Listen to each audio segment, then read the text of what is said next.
Not many civilizations are as mysterious as ancient Egypt, a powerful empire that lasted over 3,000 years. It gave us pyramids that still stand and myths that still inspire. It's one of the most explored places on Earth, yet somehow we still find exciting stuff. In Abydos, archaeologists just uncovered a 3,600-year-old royal tomb. It's huge! It has golden hieroglyphs of deities covering the entrance, but the pharaoh's name? It's not there. It's missing. Who was this ruler, and what new chapter could this open in Egypt's story? If there's one place in Egypt where the line between life and demise feels thinner, it's Abydos. To the ancient Egyptians, this was sacred ground. They believed it was the burial place of Osiris, the god who literally passed away, had his remains separated, and came back to life to rule the underworld. Because of that, Abydos became Egypt's spiritual gathering place. Pharaohs built amazing temples here, like the Temple of Seti, famous for its King's List, a wall that has the names of 76 pharaohs carved in it. Pilgrims came from across Egypt, leaving offerings and participating in Osiris festivals, where his demise and rebirth were ritually reenacted. It wasn't just symbolic worship, it was Egypt's version of Comic-Con.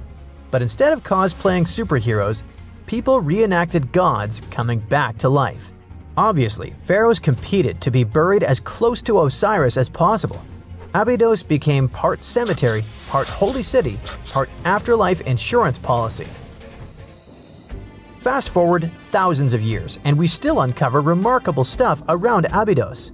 That's the case with the recently discovered tomb. In early 2025, a joint team of researchers from the US and Egypt decided to dig beneath a rocky rise ominously called Anubis Mountain. You remember Anubis, the jackal-headed deity who guarded cemeteries. The uncovered royal burial was hidden 23 feet below the surface. Sadly, even though it eluded archaeologists for so long, robbers had already taken away with treasures ages ago.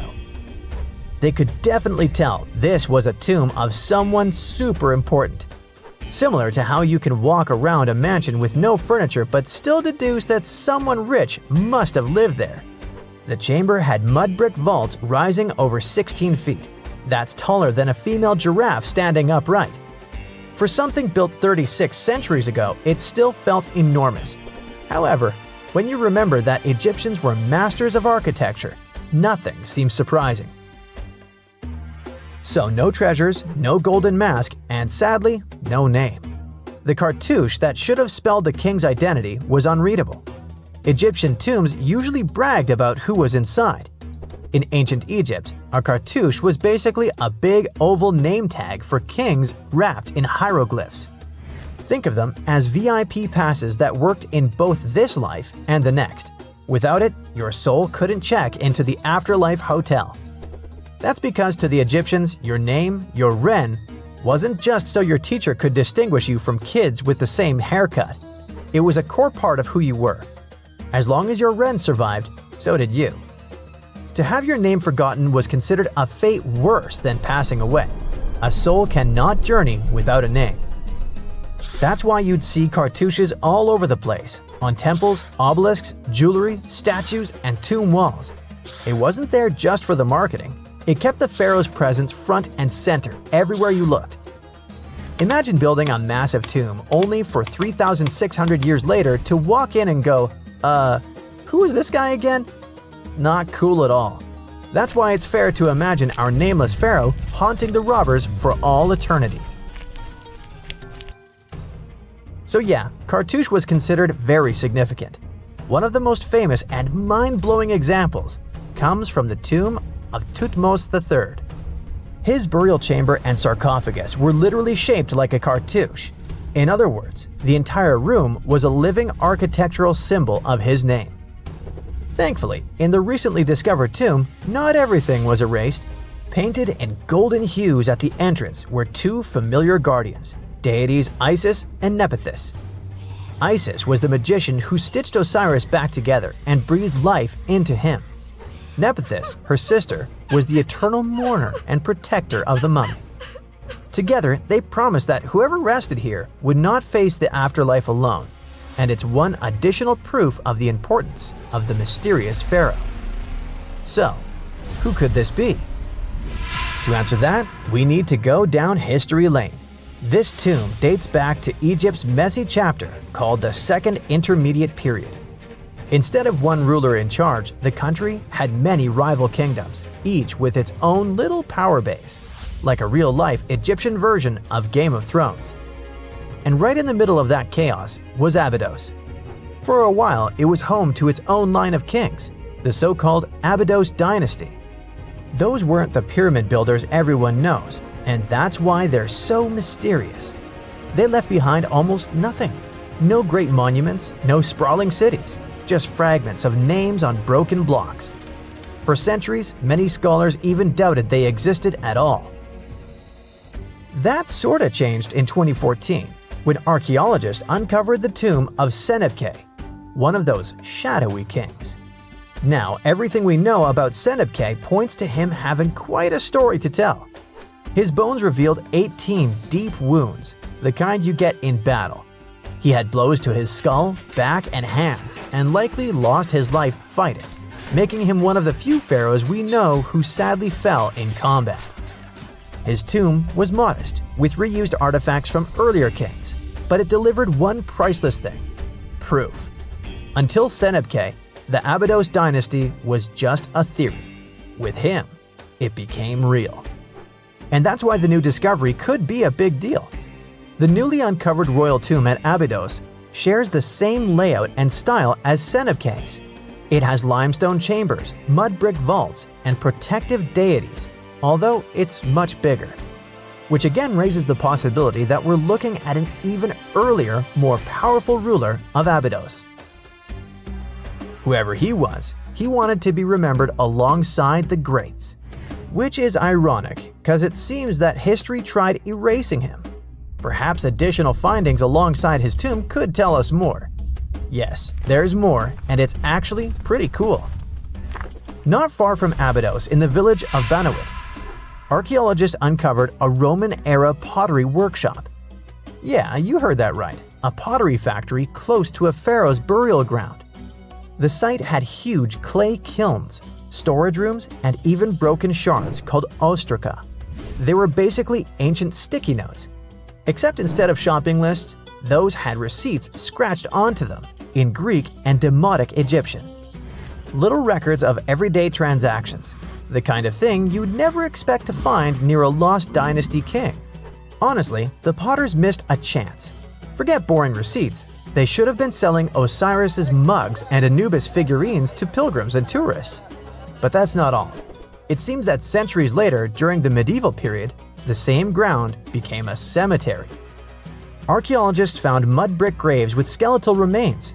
This could mean that Abydos kept its aura of significance for hundreds of years after the Age of Pharaohs. So why this hill again and again? Is this place really a getaway to the afterlife? It is, after all, the very place where Osiris is said to rest. That belief lingered like a shadow for thousands of years, strong enough to pull in pharaohs and later medieval families. Different rituals, same sacred ground. Although, to be fair, the Romans weren't here for Osiris. They came to make pots. The story of Abydos is not over. The excavations will continue, and who knows what else could be discovered in the future. Today, archaeologists are armed with tools that are basically X-ray glasses for the desert. Every scan could reveal a hidden chamber, or if we're lucky, finally give our nameless pharaoh his wren back to him.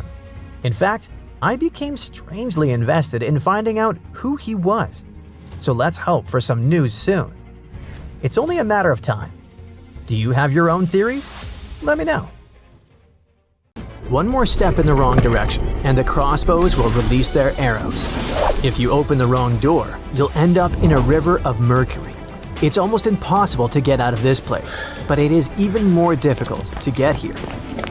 No, this is not a location from an adventure movie, but a treasure hunter.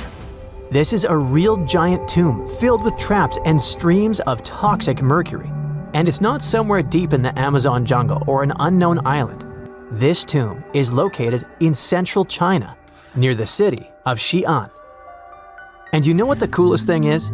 This tomb was built more than 2,000 years ago. And even now, in the 21st century, we still don't know how to get there. But let's start from the beginning. Many of you have probably heard of terracotta statues. Thousands of clay sculptures of people. Those statues were first found in 1974, when a group of peasants were digging decks near Xi'an. They found a detailed human-sized figure, and that was 1 out of 1,000. Each figure was made as realistic as possible. Each of them was unique and had its distinctive details. More than 50 years have passed, and scientists are still digging up these sculptures. The number has already exceeded 8,000. But what are they doing there? What is their purpose? Terracotta sculptures are kinda guarding the tomb of Emperor Qin Shi Huang. He was such an influential man in China that he wasn't just buried in a tomb. His servants created a giant coffin complex the size of a small town. So, if thousands of clay guards symbolically protect this place, it's difficult to imagine what's in the center of this ancient, gigantic tomb. But first, let's find out who Qin Shi Huang was, and then move on to the dangerous traps.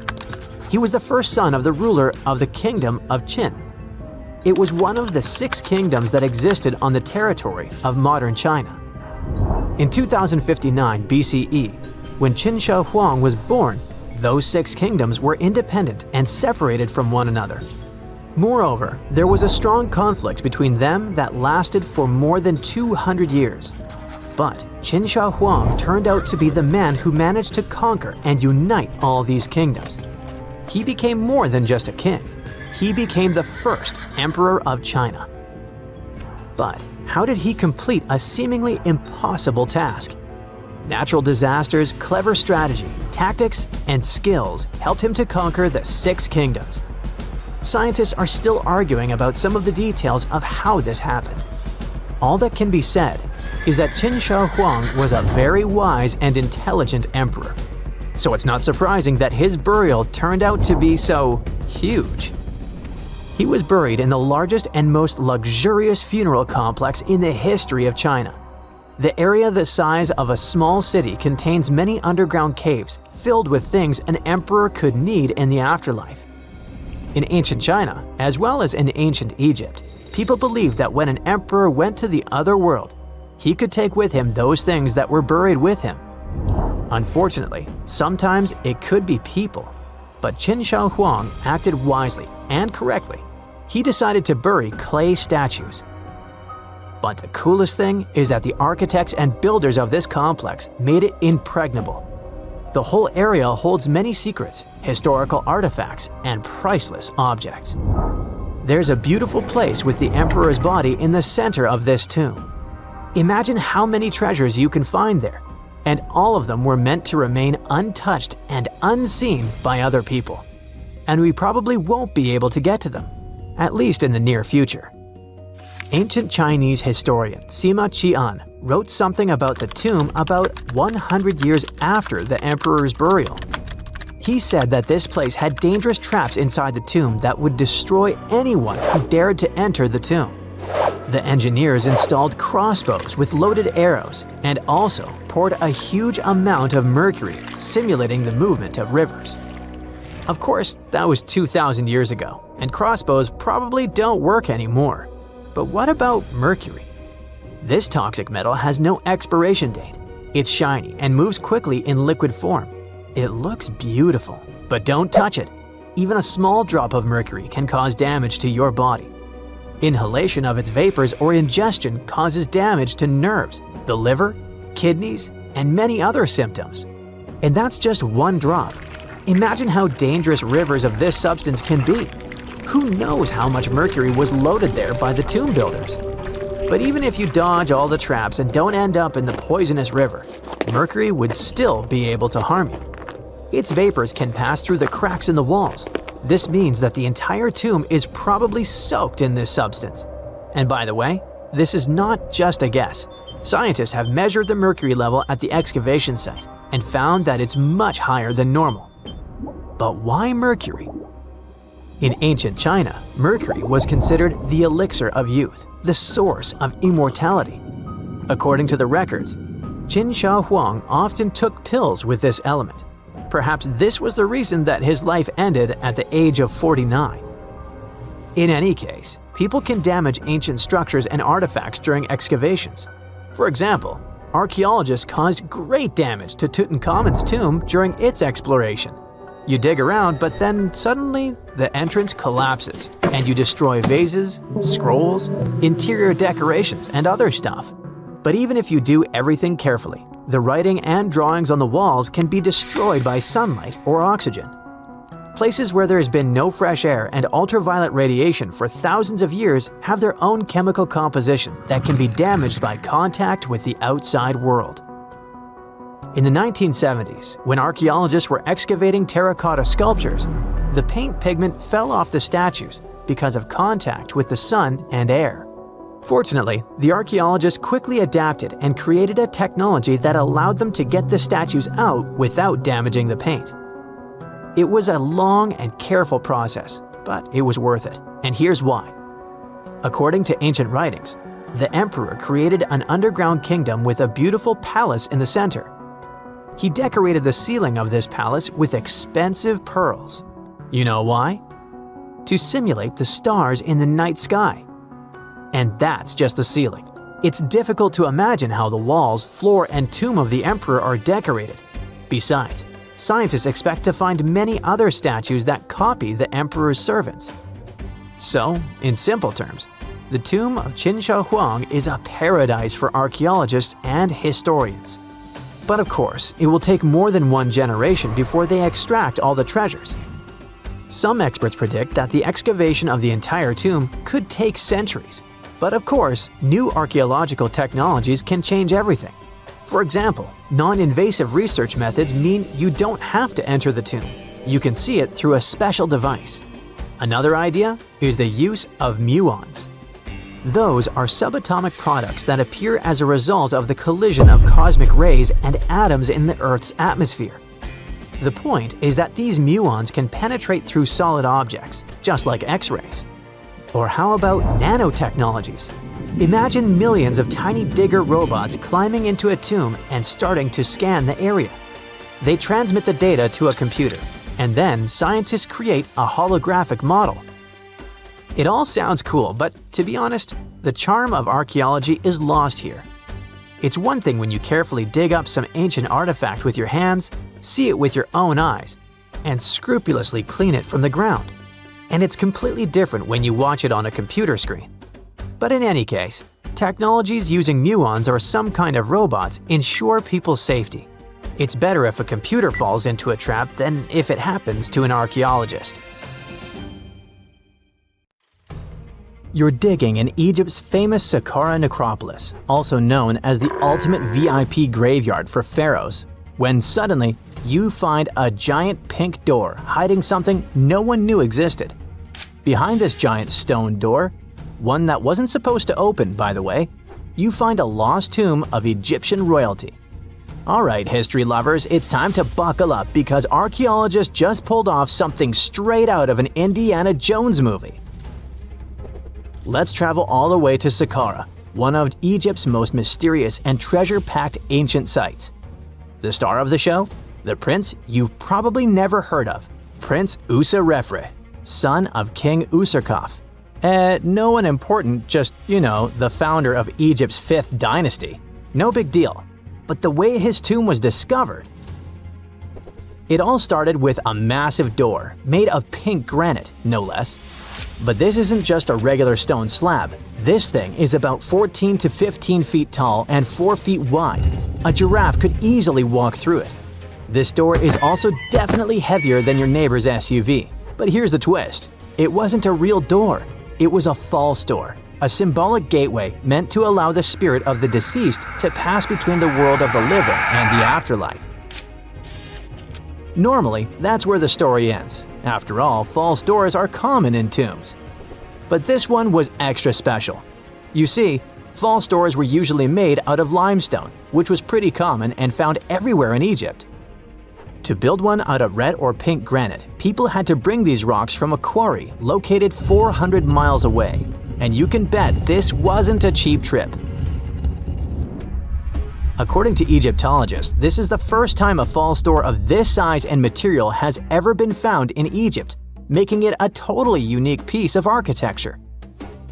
Aside from being super expensive, this one had a surprise behind it too. When the team of researchers investigated further, they realized that this false door actually hid a real entrance. And what did it lead to? A hidden tomb packed with statues, relics, and secrets from over 4,000 years ago. The tomb belonged to Prince Userefre, but you can call him Wasar Efra or Wasar Efra too. Despite being totally erased from history, this fella was no minor noble. The hieroglyphs on the pink granite door listed him as the hereditary prince, governor of Buto and Nekeb, royal scribe, minister, judge, and priest of chance. Phew! He was like the ancient Egyptian version of Daenerys Targaryen. These inscriptions not only identify his political and religious roles, but also suggest he held significant power in Lower and Upper Egypt, bridging both regions through his titles. One title in particular, the Priest of Seker, links him to the deity of the necropolis, the one with the falcon head. This god was the patron of the living and god of the dead at the same time. So I guess the Forgotten Prince was sort of a big deal, considering that his tomb was placed in such a prestigious location within Saqqara. What's even more mysterious is that Prince Userefre doesn't appear in official king lists or royal family trees, which makes us wonder if he passed away before he could rule, or if his legacy was deliberately erased in one of ancient Egypt's classic political dramas. Some scholars now believe his erasure might be connected with shifting religious or political power struggles during the early 5th dynasty, especially as his father Usarkaf was reshaping Egypt's religious order. And speaking of his father, King Usarkaf was a total game changer. He wasn't just the founder of the 5th dynasty, he also kicked off a religious revolution by promoting the sun god Ra over older deities. That's right, Usarkaf built the very first sun temple at Abu Sir, setting off a dynasty-wide obsession with solar worship. After Usarkaf wrapped up his short but revolutionary reign, a whole lineup of pharaohs took the stage. Sahure, Neferirkare, Nusere-Ini, basically the boy band of the 5th dynasty. And these guys were all about two things: building pyramids and making money. They weren't just stacking stones, they were expanding Egypt's influence, opening up trade routes to far-off lands and blinging out their temples like it was nobody's business. Back in the tomb, things got even cooler. There was a beautiful red granite offering table covered with inscriptions detailing ritual foods, like an eternal menu for the afterlife, because they believed the deceased could magically eat this food. Fun fact, it was the funerary priests and their families that actually ate the food. There were also pottery shards, amulets, and painted walls, but the real showstoppers were the statues. And this is exactly where things get weird, in a good way. The team found statues of King Djoser, the guy who built Egypt's first pyramid, his wife, and their 10 daughters, inside Prince Userefre's tomb. Hold up. Djoser lived a few centuries before Usarkaf, so what were his statues doing there? Turns out, scientists don't really know. These statues were built during the reign of King Djoser himself and probably belonged to that first ever built pyramid. Experts believe these statues were probably relocated during the 26th dynasty, thousands of years after Djoser, maybe to protect them from destruction, or maybe because they were still venerated. Basically, ancient Egyptians were hoarders, but classy ones. Scientists also know for a fact that some engravings and statues found there were made way later, which means that this tomb probably turned into a deposit for fancy stuff. Or maybe this was just really ancient interior decorating. Anyway, that wasn't all. There was another pink granite entrance on the eastern side of the tomb, with inscriptions linking back to King Neferirkare, another 5th dynasty pharaoh who also tried to build his own pyramid, but failed. And near this second entrance, archaeologists found something never seen before in Saqqara: a set of 13 pink granite statues, all sitting in a row on a high-backed bench, like they were waiting at the DMV of the afterlife. Some had elevated heads, probably representing the prince's wives, while others were missing their heads entirely. One black granite statue was found upside down. Maybe it had taken a tumble sometime during the tomb's long, quiet centuries underground. According to archaeologists, the positioning and head shapes suggest that these statues followed a strict social hierarchy, with the central figures likely representing higher status individuals, while the headless ones might indicate unfinished work or later vandalism. And speaking of black granite statues, another one was found standing proudly inside the tomb. Based on its design and inscriptions, it looks like it was placed there during the 26th dynasty, the same time those Djoser statues were probably moved in. This suggests the tomb didn't just sit abandoned, it was reused, adapted, and maybe even honored by later generations. And by the way, black granite was associated with Osiris, the god of the underworld, during the late period, which means that this statue's presence is a clue that the tomb was a ritual space long after the prince's death. All of this, giant granite doors, surprise statues, reused tombs, adds up to a truly thrilling find. Prince Userefre may not be a household name yet, but his tomb is now one of the most fascinating ever found in Saqqara. It tells a story not just of the Old Kingdom, but of how ancient Egyptians kept connecting to their past, even thousands of years later. So, what does it all mean? Why hide a tomb behind a fake door? Why pack it with statues from different eras? And who exactly was Prince Userefre? These are the kinds of mysteries that keep archaeologists digging and keep the rest of us fascinated. In the end, this discovery isn't just about one tomb, it's about how much is still waiting beneath the sands of Egypt. As more gets uncovered, we're reminded again and again that ancient history isn't gone. It's just sleeping behind massive pink granite doors.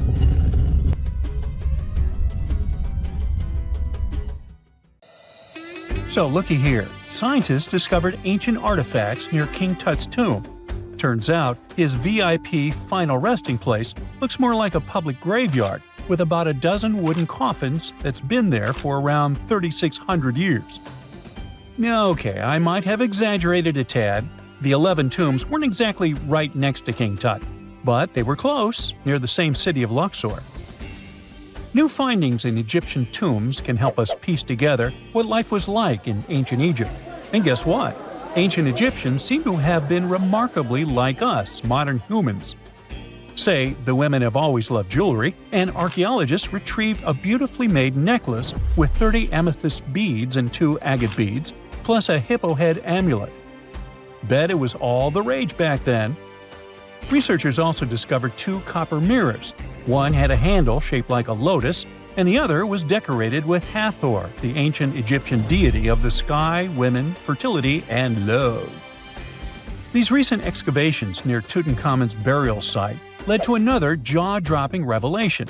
For the first time in thousands of years, fragments of Queen Hatshepsut's Valley Temple were uncovered.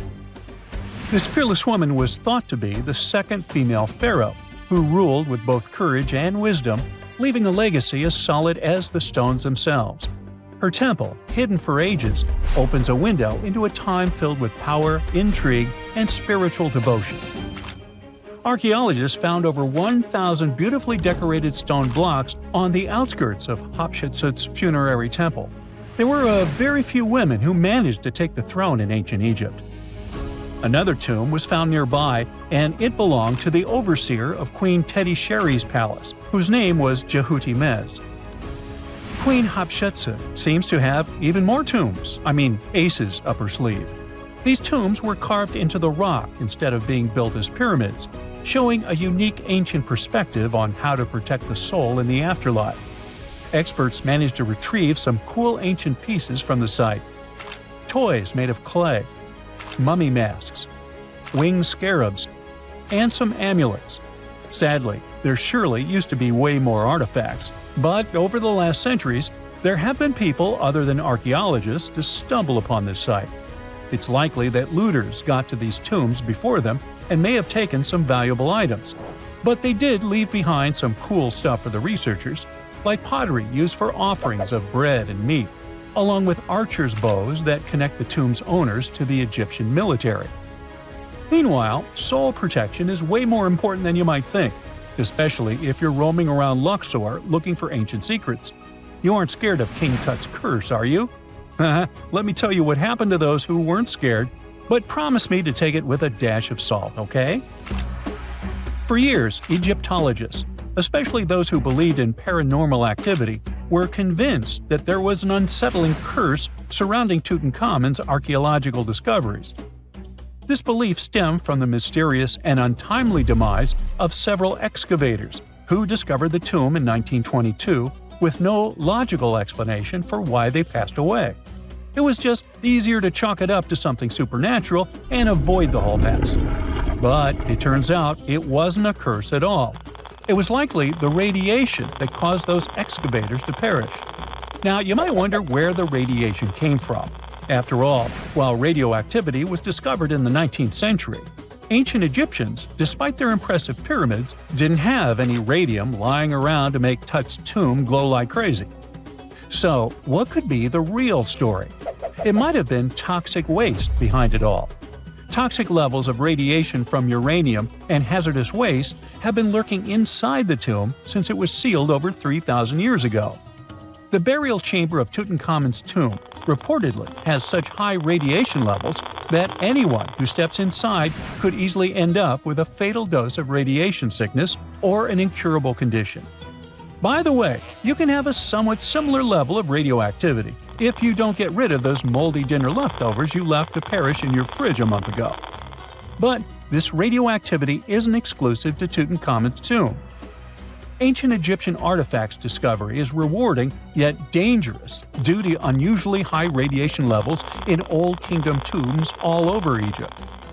Geiger counters have detected radiation at 2 sites near the Giza pyramids, and radon, a radioactive gas, has been found in several underground tombs in Saqqara. Interestingly, experts believe that the builders of these ancient tombs were aware of the toxins, as some eerie warnings were carved into the walls of many tombs. One inscription ominously declared, "They that break this tomb shall meet their end by a malady that no doctor can diagnose." Other ominous phrases like "forbidden," "due to evil spirits," only added to the fear that supernatural curses haunted these ancient sites. Ominous signs have stunned archaeologists since forever, but the fear grew even stronger a century ago with the mysterious passing of Lord Carnarvon, who funded King Tut's excavation in 1922 and reportedly explored the treasure-filled rooms, along with several others who entered the tomb. Arthur Weigall, another British Egyptologist who was present at the tomb's opening and is credited with starting the curse myth, passed away young when he was just in his 50s in 1934. Chances are the condition that made him pass was connected to radiation. In total, 6 out of the 26 people who were there when the tomb was opened met their end within a decade from various causes. Not only X-ray exposure, those reasons include asphyxia, stroke, heart failure, pneumonia, and even poisoning. Well, isn't this getting a little grim? There was one guy who opened the tomb and somehow managed to avoid the infamous curse, Howard Carter, or so it seemed. Some folks pointed to his survival as proof that the curse wasn't real. After digging up the tomb, Carter published several books on the topic and shifted gears from archaeology to dealing in antiquities for various museums. Despite dodging demise or injury, rumors swirled about how the curse may have impacted him in other ways. One of the big stories linked him to Lord Carnarvon's daughter, Evelyn. Some said he was madly in love with her, but she married someone else, so he chose to stay single. Others claimed they had an affair while she was in Egypt, which ended when her father passed away and she left the country for good. However, there wasn't much evidence to support these stories. Evelyn was just 6 when they met, and they remained friends until his last breath. She was even one of the few attendees at his funeral, but denied any romantic involvement, saying they weren't that close. A year after the revolutionary discovery near King Tut's tomb, Evelyn married politician Sir Brograve Beauchamp and had a daughter. That same year, Beauchamp toured the tomb with his parents, guided by Carter himself. Carter never married and, aside from those posthumous rumors about Evelyn, had no other romantic connections. While the curse adds an intriguing twist to his life story, his tendency to keep relationships at arm's length was evident long before the tomb was opened. It seemed Carter just wasn't a people person. In 1939, after battling a serious illness, he ultimately succumbed to fate. He was 64, which was a pretty common life expectancy in the UK back then, so no one really thought it was off and linked it to an ancient curse. When he passed, it turned out he had several artifacts from Tutankhamun's tomb in his London apartment, which were eventually sent back to Egypt, marking what some viewed as the curse's end. Who knows? Maybe if he hadn't had all those ancient souvenirs at his place, he would have lived way longer. But all the other demises might seem off. The curse theory was likely fueled by some strange events during the excavation. Carnarvon got a mosquito bite that became severely infected, and around the time they opened the tomb, Cairo experienced a bizarre power outage and a freak sandstorm. Back in England, the Earl's dog, Susie, managed to escape from Carnarvon's house and began barking frantically at seemingly nothing. At least that's what the staff and family saw. Strangely enough, at the very moment her owner's heart stopped, Susie started howling and fell down without showing any signs of life. Maybe radiation didn't play a crucial role after all, and those were indeed ancient artifacts from King Tut's tomb that made them all perish. Spooky, huh? Let's face it, most ancient tombs have been looted at least once. No matter how scary the rumors could have been, most mummies were opened too. But one. This is the Bashiri mummy, and it puzzles everyone so much that nobody dares to see what's inside. Meet Howard, but you must know him already if you're into Egyptian history. He's primarily famous for discovering King Tut's tomb back in 1922. But few people know that before this revolutionary discovery, he had probably found another mummy. It happened in 1919, and it goes by several names, either the Bashiri mummy or the mummy of Pacheri, or the untouchable one. Some reports say that Howard stumbled upon the Bashiri mummy in Luxor's Valley of the Kings, just where he would later find Tut's tomb. Despite this find, not much is known about this particular mummy. The reason why it's still unharmed in any way is not because of some superstitions, but because nobody is sure that they can undo what they do if something goes wrong. The mummy is so intricately wrapped that researchers never unfurled it for fear of irreversible damage. The golden rule of anyone who works with antiquities: if you're not sure you can't make it better or preserve it unchanged, do not touch it. History knows many examples of ancient relics ruined beyond repair, say Ecce Homo, or smiling statue restoration. The delicate fabric that covers the mummy's face has this cool design that kind of looks like a pyramid. The researchers are not 100% sure, but this might be the only one of its kind with that embalming style. But without knowing the ancient technique, it's next to impossible not to ruin the mummy while unwrapping and wrapping it back. Back in the day, people, both experts and looters, would unwrap mummies for all sorts of reasons, mostly to study them. Luckily, these days, we have advanced tech that lets us check out what's inside a sarcophagus without having to unwrap anything. After taking a closer look at the Bashiri mummy, researchers figured out that it belonged to a man who was around 5.5 feet tall and lived during the Ptolemaic era, which makes this mummy roughly 2,300 years old. The Egypt Museum shared that the X-ray scan also uncovered an inscription of the guy's name, but it's a bit tricky to tell if it says Pacheri or Nenu, adding to the intrigue. The museum also pointed out that the fancy casing the mummy is in features all sorts of decorated scenes. You can see the mummy lying on a bed, flanked by deities Isis and Nephthys, along with the 4 sons of Horus. Plus, there are 2 images of the funerary god Anubis at the feet of the casing. By the way, Bashiri mummy is not the only one that has remained untouched. This is Issa Temkebde, and Gaston Maspero, a French archaeologist, made the decision to leave her mummy untouched, wanting to keep her resting peacefully since she was in such amazing shape. He did mention, though, that her tomb had been raided long ago. Thanks to some X-ray work, we learned more about the mummy. The scans revealed a few artifacts still wrapped up with the wife of a high priest, including amulets around her neck, right arm, and forehead.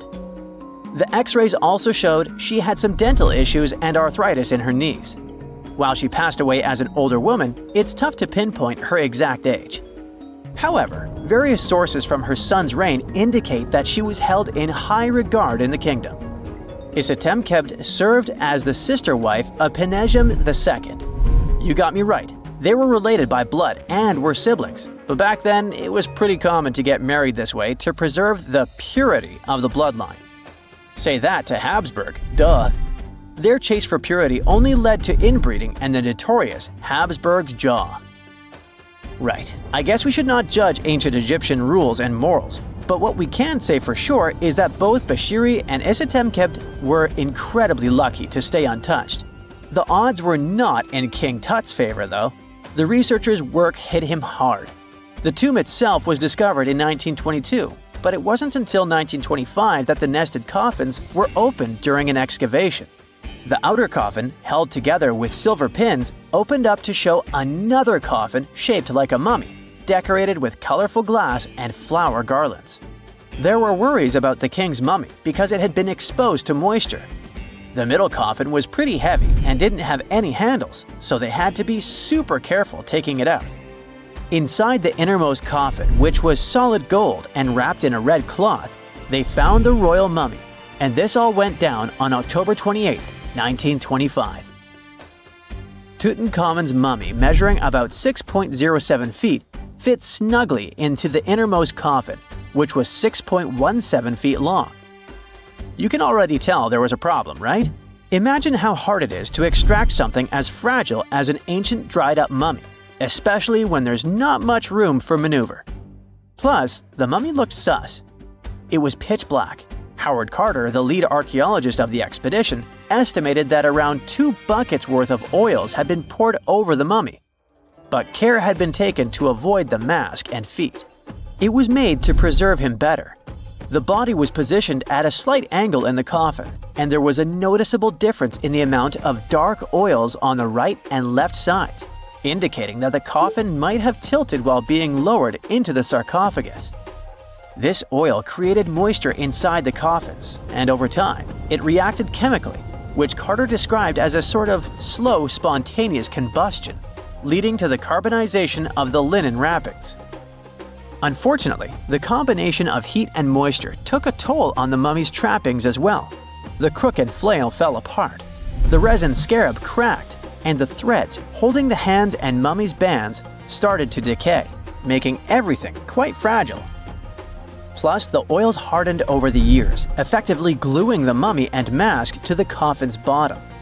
To try and separate the mummy from the inner and middle coffins, they were placed in the sun for several hours, reaching temperatures of 149 degrees Fahrenheit.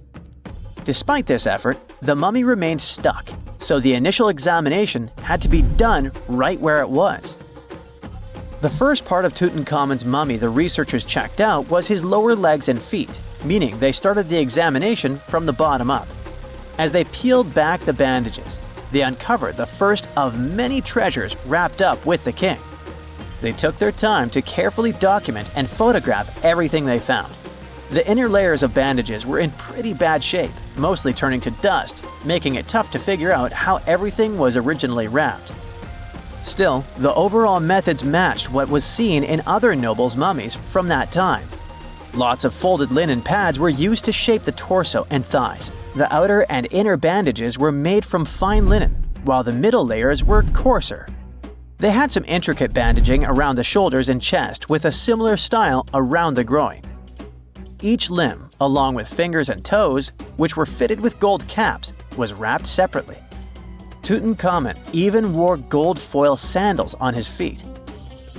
They hoped to separate the mummy from the coffin by removing the outer bandages, but the resins had stuck the body to the coffin. So, the researchers ended up chiseling it out. To do this, they had to cut the torso in half at the hips and disarticulate the arms to continue unwrapping. each part was treated with hot paraffin wax for stability, and later the hands and feet were reattached with resin. Finally, they used hot knives to detach the head from the mask. To check the teeth, it was decided to make an incision around the jaw and neck, which was later fixed with resin. So technically, the scientists did all they could to preserve the mummy, but still, in a way, it ended up being damaged beyond repair. What do you think? Should they have left it in the coffin? Or did they do the right thing? Let us know in the comments. Unlike many other ancient Egyptian burial grounds, King Tutankhamun's tomb stayed hidden and free of unwanted thieves for 3,000 years. One reason was that the tomb was smaller than average and tucked away in a place called the Valley of the Kings. This area was already being extensively explored by the time they stumbled upon Tut's spot. The entrance was all covered in debris from building a nearby tomb, which must have also helped keep it a secret. There were also zero writings or signs on the outside of the tomb. Time passing also played a part in keeping it in amazing shape until the 1920s, when a man named Howard Carter finally made it in. But was Carter that big of a hero? Some recent findings say he might have been sneakier than initially thought. People used to think Carter wasn't just a glorified treasure hunter, he was a true archaeologist. Before Tut, he had been on a relentless quest for Egyptian artifacts. He discovered his interest in these unusual objects when he was a child, and soon started drawing the sculptures and inscriptions that were found in ancient tombs.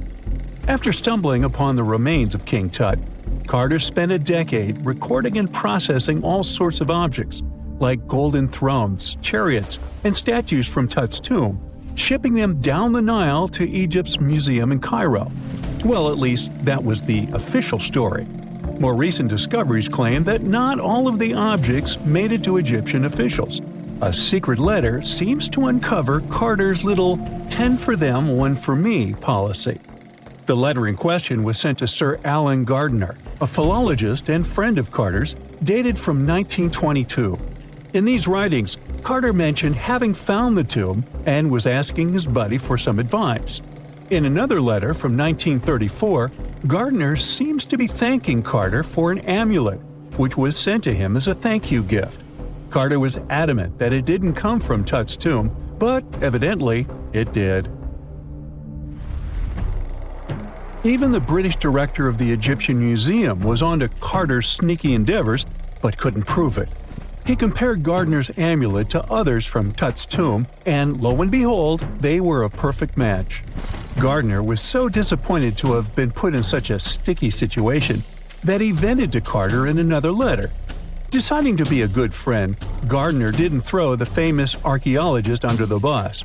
Instead, he advised Carter to take those stolen goods back to Cairo, just like he'd advise you to like this video and subscribe to the Brightside channel for more amazing videos on the most unique topics in history. It's not the only shady piece of information on Carter's post-discovery behavior. In 1947, a man named Alfred Lucas, who used to work with a controversial archaeologist, gave some information in an obscure journal in Cairo. He claimed that Carter sneakily cracked open the burial chamber door himself. Then he sealed it back up like nothing had happened before the official uncovering. Now, why would he do that? Well, the same theory suggests that Carter and his crew might have entered the tomb early so they could get their hands on some ancient goodies. Obviously, these people couldn't risk having such objects sold while they were still alive, but made sure they were auctioned off after they passed. Carter, though, never confessed to anything. He made no official denial either, but the Egyptian government couldn't risk any more mysterious disappearances, so they prohibited him from entering the tomb for a while. Some have connected this apparent stealing to the curse of King Tut.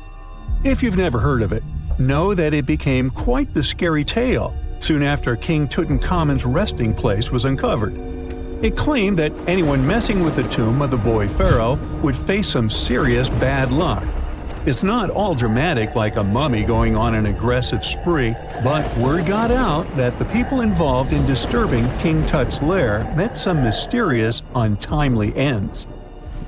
The main untimely passing related to this supposed curse is that of George Herbert, the 5th Earl of Carnarvon.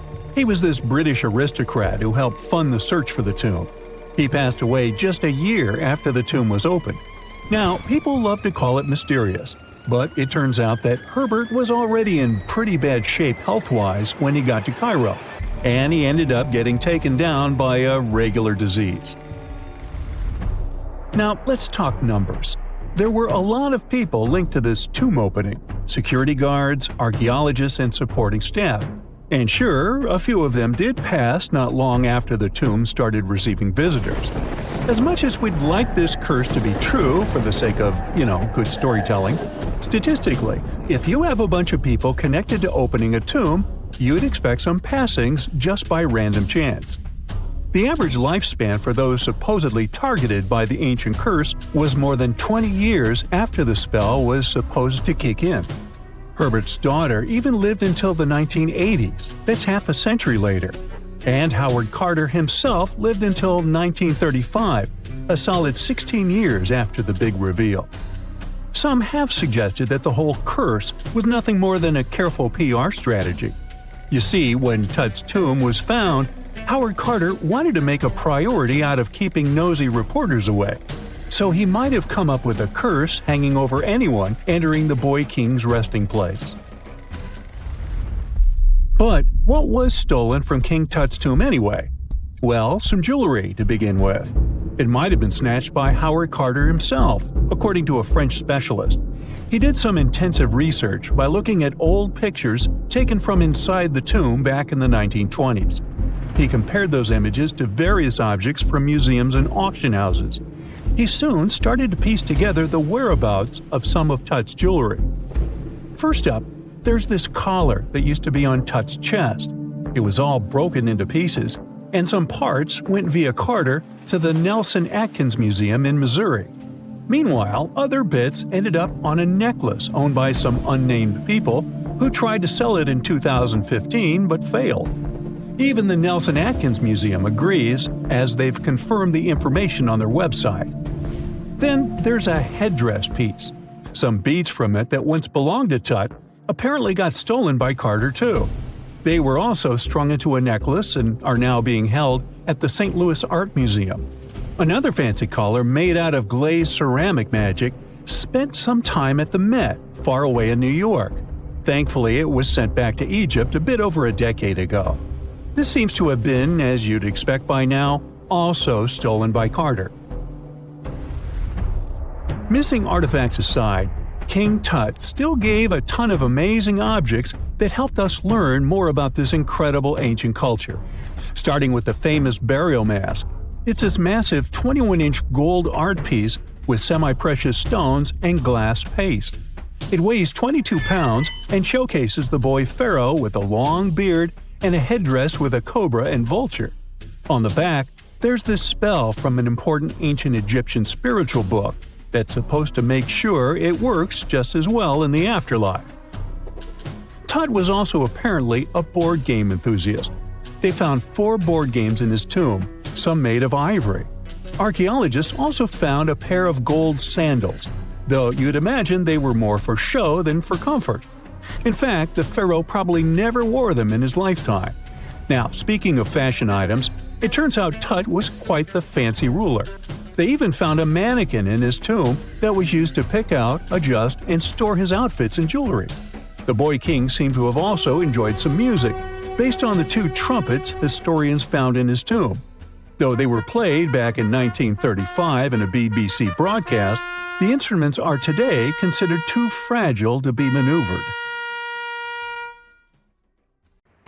Most people know that pyramids were built as grand tombs for the pharaohs, designed to ensure they had a smooth journey to the afterlife.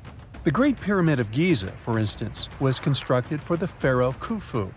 But what most people don't know is that this whole pyramid building trend started right here, with the step pyramid of Djoser, about 4,700 years ago.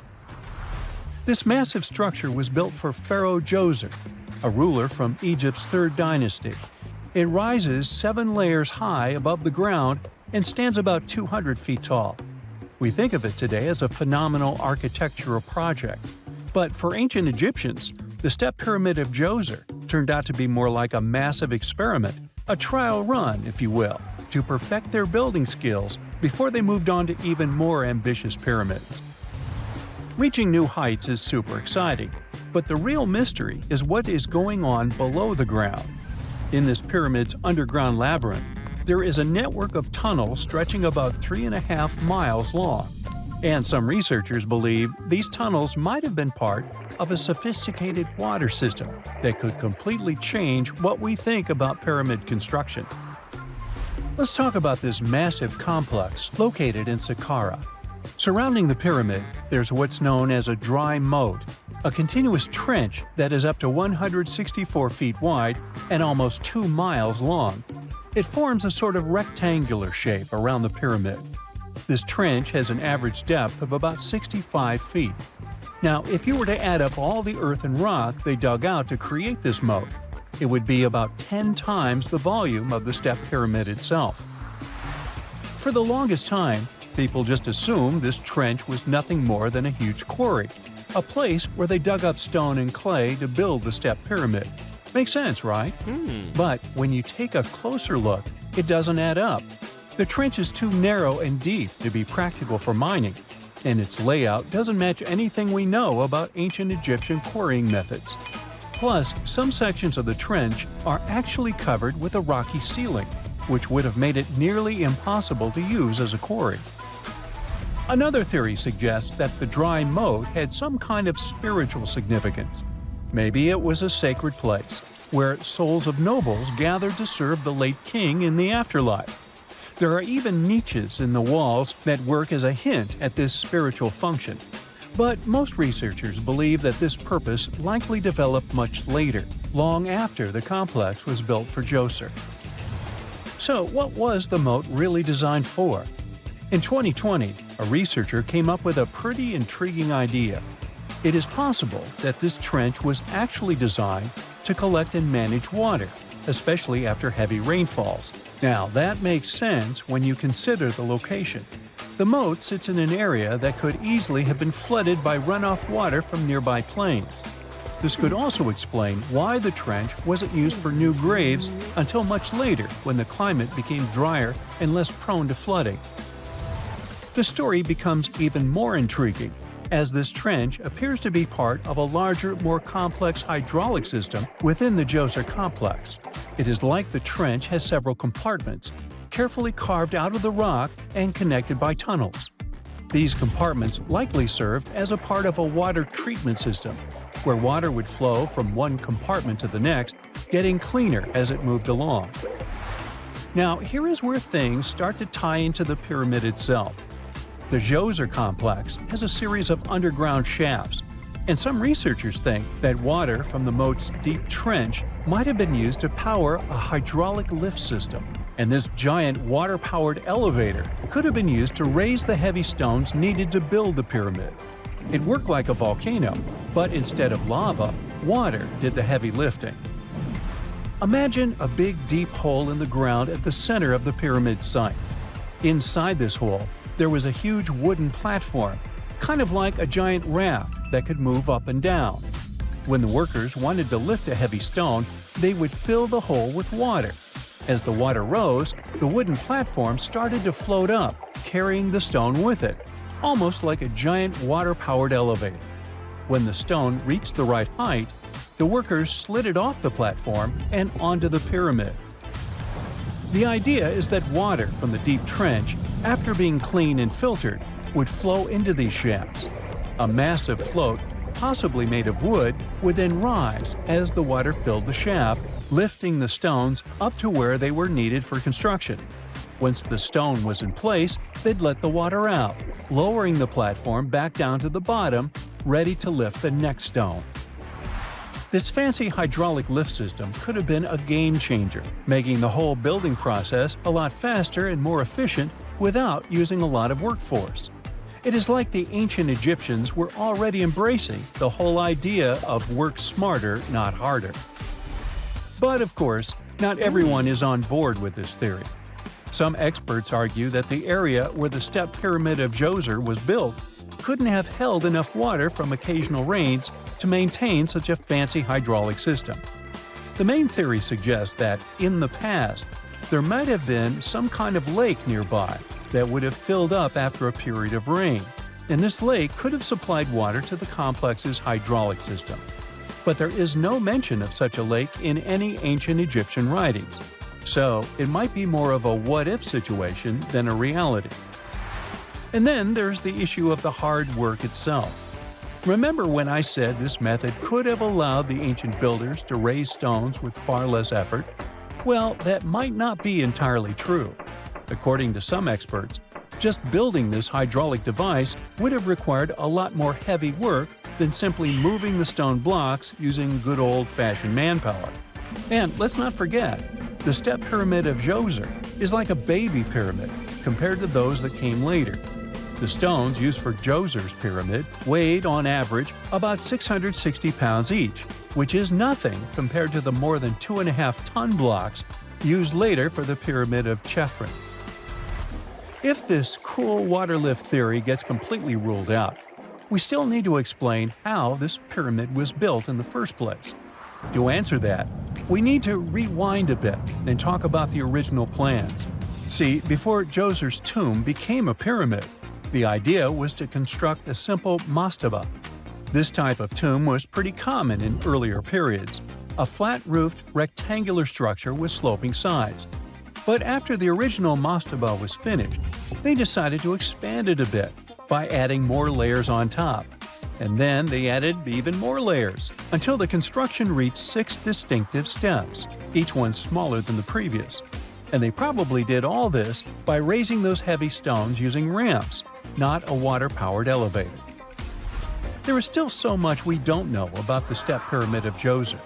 More research is definitely needed to fully understand how this system worked, or if it even existed at all.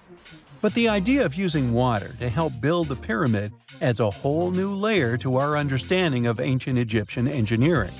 It's a powerful reminder of just how clever and resourceful those builders were, using the natural landscape and the power of water to create one of the most iconic monuments in history.